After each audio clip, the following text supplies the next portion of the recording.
A doutora Vânia Fernandes é psicóloga clínica, faz acompanhamento de crianças, nomeadamente crianças que sofreram de doença crónica. Tem uma formação na área da dislexia, que eu depois vou pedir uma consulta a seguir.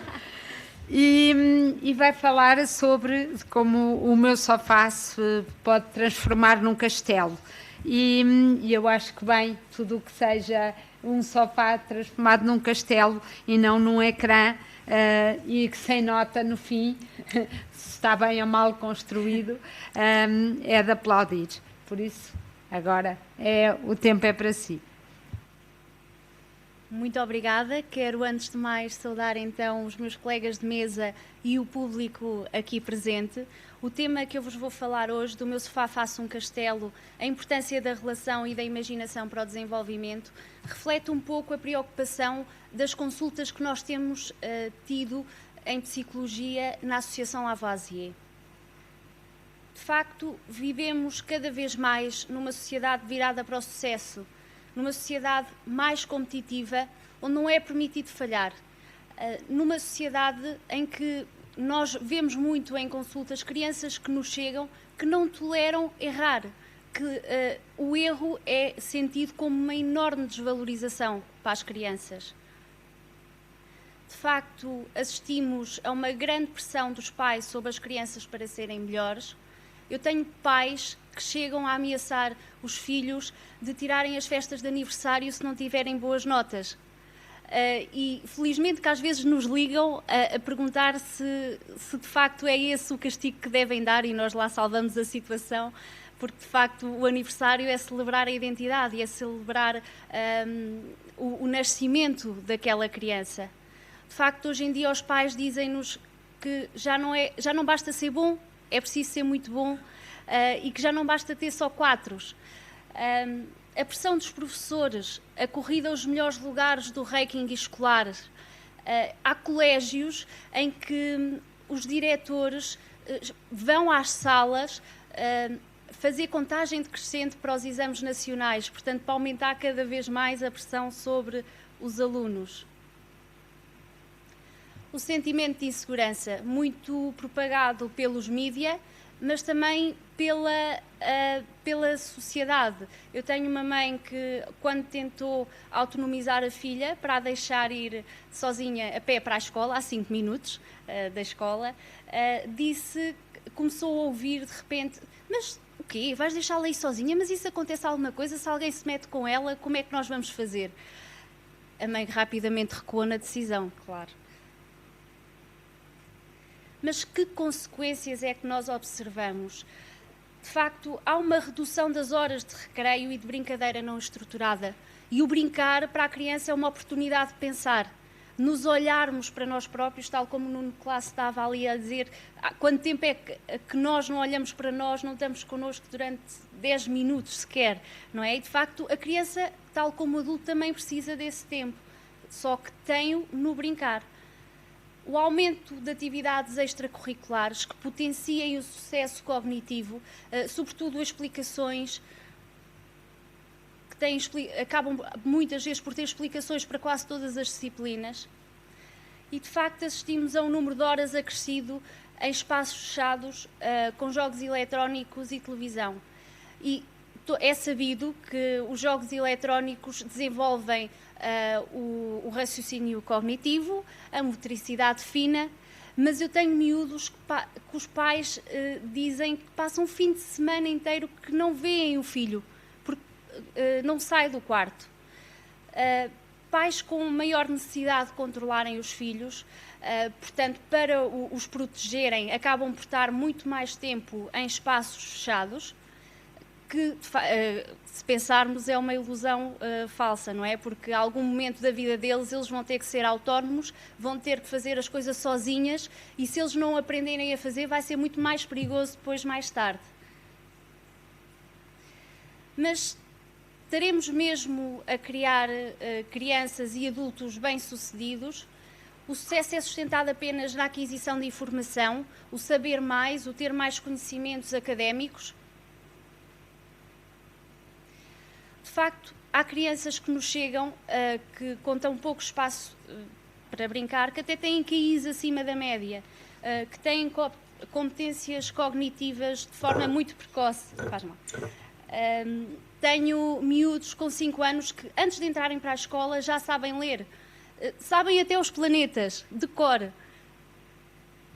Mas será isto positivo? O que é que nós, por vezes, observamos? E, de facto, observamos muitas vezes uma menor capacidade de imaginação. Lembro-me de uma criança que eu tive em consulta, em que eu sugeri para usarmos uma manta que nós temos para pôr no chão e para brincarmos com eles. Então vamos pôr esta manta para fazermos uma casa, e ele vira-se para mim e diz: mas as mantas não servem para fazer casas. E muito, ou seja, com uma interpretação muito literal, pouco imaginativa. São estes miúdos que muitas vezes em composições livres na escola ficam muito bloqueados. E tenho aqui um exemplo de um miúdo com 5 anos, que já sabia ler, em que eu peço um desenho livre que me identifica perfeitamente as figuras que aqui estão, mas que, do ponto de vista de imaginação, é muito pobre. E já sabe o que é um losango e todas as figuras, mas com uma grande dificuldade no brincar. São crianças muitas vezes irrequietas, ansiosas, não gastam energia, com uma agressividade muito contida, portanto, porque o brincar também serve para libertar alguma agressividade, que eu já vou explicar mais à frente, e tem os chamados ataques de fúria, porque acumulam e de repente como que rebentam. Pouca autonomia. São os miúdos que os pais nos contam que no supermercado basta os pais afastarem-se um bocadinho, ficam completamente perdidos e assustados, porque não sabem onde é que os pais estão. Baixa resistência à frustração, têm menos contacto com a oposição do outro, com a relação com os pares. Crianças sem uma grande noção de limite, são crianças que passam de um grande extremo, ou estão muito controladas, ou então desafiam imenso o limite, porque, como não têm espaço para pensar sobre o que o limite significa, não lhes faz um sentido. Uma dificuldade, por vezes, de interação com os pares. Crianças que se isolam mais. São as crianças que os educadores nos contam que vão para um canto e preferem estar a fazer puzzles e, por vezes, muito suscetíveis e com pouca capacidade de se defenderem perante os outros, perante a agressividade dos outros, porque não estão habituados a lidar com isso. Uma iliteracia motora, crianças com 6, 7 anos que não sabem saltar à corda. Mas, de facto, que importância é que ocupa o brincar no desenvolvimento? O que é que, com tantas atividades, quando há excesso de atividades que potenciam os bons resultados académicos, o que é que nós estamos a perder? De facto, o brincar começa numa relação, de forma precoce, numa troca de reações com a mãe, com o pai, com o adulto, em que mudamos de reação, a criança aprende a ler o sentimento do outro, mas também é no jogo de esconde, o fazer o cucu, que a criança aprende que o adulto pode desaparecer e voltar a aparecer e criar segurança. Portanto, é neste espaço de espontaneidade, de brincadeira, que eu aprendo também a separar-me e a saber, a aprender a estar sozinho. O jogo de faz de conta, mais tarde,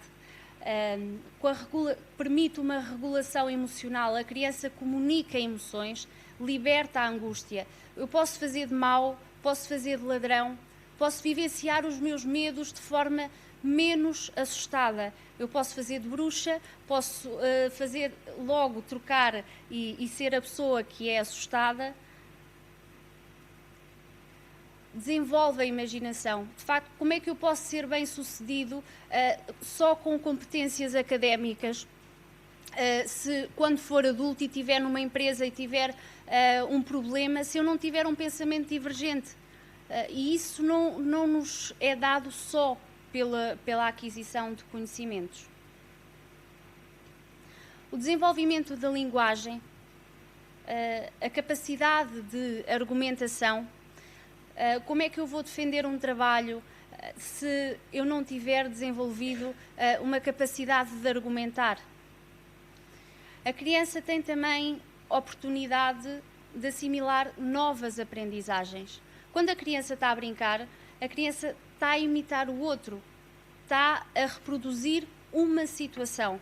Portanto, estamos a interiorizar, de alguma forma. A criança tem a oportunidade de explorar o mundo, desperta a curiosidade pelo saber e, como de forma espontânea pode escolher as atividades que quer, começa a experimentar várias atividades e ver quais é que gosta mais.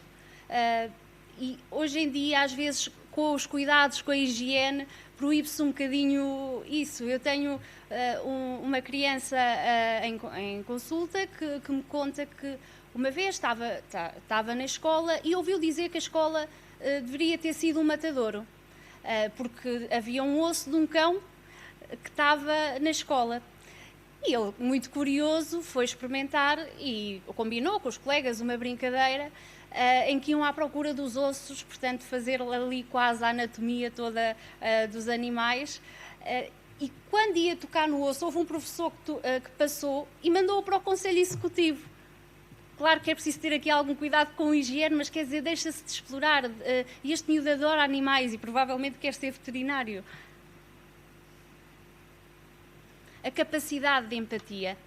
Quando eu estou a representar um papel, estou a experimentar outro papel, ou seja, se eu posso ser a mãe, posso fingir que sou a mãe, mas de repente também sou o filho, portanto, e começo a compreender como é que será que a minha mãe se sente naquele papel, ou como é que o meu colega se sente nesse papel. Portanto, há aqui uma troca de papéis, no faz de conta, que permite fazer uma leitura das emoções do outro. E é já evidente cientificamente que que a capacidade de empatia diminui também o risco de ser mais violento. Já há projetos de intervenção em escolas para promover a empatia, precisamente porque se sabe que diminui os índices de violência. Mais tarde, o jogo livre de atividade física, em que se desenvolve o espírito de equipa. É muito difícil trabalhar sem equipa, sobretudo e projetando já enquanto adulto como é que eu vou poder trabalhar em equipa se eu não aprender desde cedo, porque de facto é muito bom quando as coisas correm bem, mas quando as coisas correm mal, por vezes acusamos-nos uns aos outros e aprender a gerir os conflitos. E o jogo de atividade física permite-nos isso. Também nos permite, claro está, interiorizarmos a noção de regra, o controlo do impulso. Desenvolvemos a nossa autonomia e a capacidade de orientação espacial, o poder, quando temos mais espaço, quando aprendemos a estar sozinhos, a andar sozinhos, a explorar o meio sozinhos. Vemos aqui um caso, portanto, também desenvolve o esquema corporal e a capacidade, a autoestima. E vemos aqui claramente uma criança mais contida nos afetos, na relação, mas também no brincar. E do outro lado, uma criança com a bola muito mais, que é muito mais ativa e com uma capacidade muito maior de imaginação. Portanto, muito mais investida. A criança aprende a organizar o tempo sozinha, sem agendas impostas pelos adultos. Há um maior gasto de energia, logo um índice menor de hiperatividade e de irrequietude. Portanto, é mesmo muito importante podermos promover atividades em espaços amplos, atividades de grupo com amigos ou em família que promovam a relação, que deixem-nos fazer, deixem-nos transformar as coisas, deem-lhes espaço para isso. Eu sei que às vezes é difícil e custa lavar roupa, mas os benefícios são muito maiores. Deixem-nos fazer do castelo, poder colocar almofadas, portanto fazer do sofá um castelo. Eu vou-vos mostrar aqui um bocadinho do que é suposto brincar-se e permitir-se durante a infância.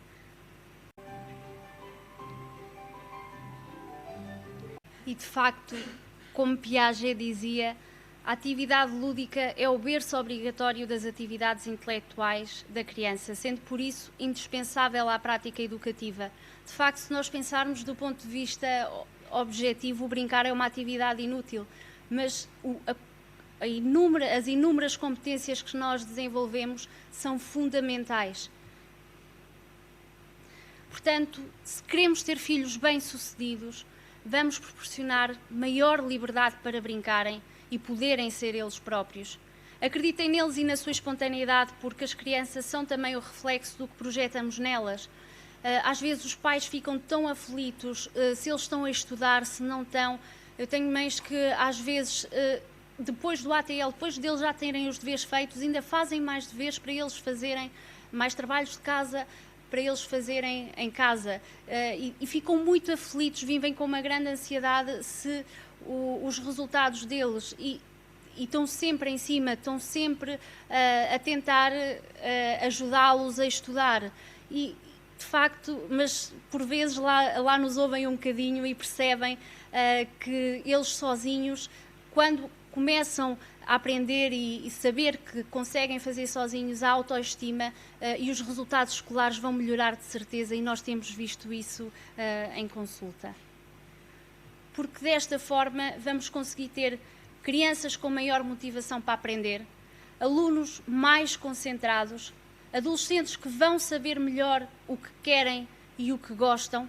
Muitas vezes chegam-nos adolescentes para a orientação vocacional que nunca sequer começaram a pensar no que é que poderiam ser enquanto adultos, porque também, muito porque, não só por ser ainda cedo, mas tiveram muito pouca oportunidade de se olharem para eles, de poderem descobrir aquilo que realmente gostam. Tiveram muitas vezes atividades muito impostas pelo adulto, sem sequer perceberem, mas será que é muito isto, que é mesmo isto que eu gosto? Adultos melhor sucedidos a nível pessoal e profissional, pessoas mais felizes. Muito obrigada.